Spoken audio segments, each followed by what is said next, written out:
এই মাসে একটা খুব সুন্দর জিনিস রিসিভ হয়েছে আমার কাছে। তো যেটা আমি তোমাদের সাথে না শেয়ার করে থাকতে পারলাম না। তো চলো তোমাদেরকে দেখিয়ে দিই যে কি সেই জিনিসটা। তো এটা হচ্ছে বেসিক্যালি একটা পূজা থালি সেট, যেটা আমি এখনো আনবক্স করিনি, তোমাদের সামনেই আনবক্স করব। ওয়াও, প্যাকেজিংটা ভীষণ সুন্দর। দেখো, মানে এত সুন্দর বক্সটা আমার ভীষণ পছন্দ হয়েছে। এরপরে দেখি ভেতরে কি কি আছে।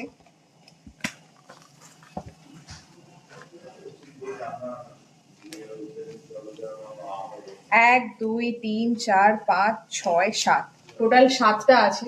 বেসিক্যালি পূজা থালি সেট, পুজোতে আমাদের যা যা লাগে আর কি, সেগুলোই আছে। প্রথমেই রয়েছে একটা থালা। থালাটার চারিদিকে স্বস্তিক চিহ্ন আঁকা, আবার এখানে একটা গণেশও আঁকা রয়েছে। তারপরে রয়েছে এরকম একটা ঘট, যেটা আমাদের পুজোতে খুবই লাগে। তারপরে আছে হচ্ছে এরকম একটা সুন্দর ধূপদানি, একটা সুন্দর প্রদীপ রয়েছে এখানে, একটা ছোট্ট বাটিও রয়েছে, একটা চামচ রয়েছে, আর সব শেষে আছে হচ্ছে আমাদের ঘন্টা। আর এই প্রত্যেকটা প্রোডাক্ট কিন্তু রয়েছে একদম ফুড সেফ প্রিমিয়াম স্টেইনলেস স্টিলের ওপরে, আর অ্যান্টি রাস্ট প্রোডাক্ট, মানে কালারটা চটে যাওয়ার কিন্তু কোনো ভয় নেই। আর এই এত সুন্দর একটা গিফট আমাকে দিয়েছে হচ্ছে Oriflame. Thank you so much. আমরা তো নিজেদের জন্য সবসময় কিছু না কিছু কিনতে থাকি, কিন্তু ভগবানের জন্য আমাদের সেরকমভাবে আলাদাভাবে কিছু কেনা হয় না।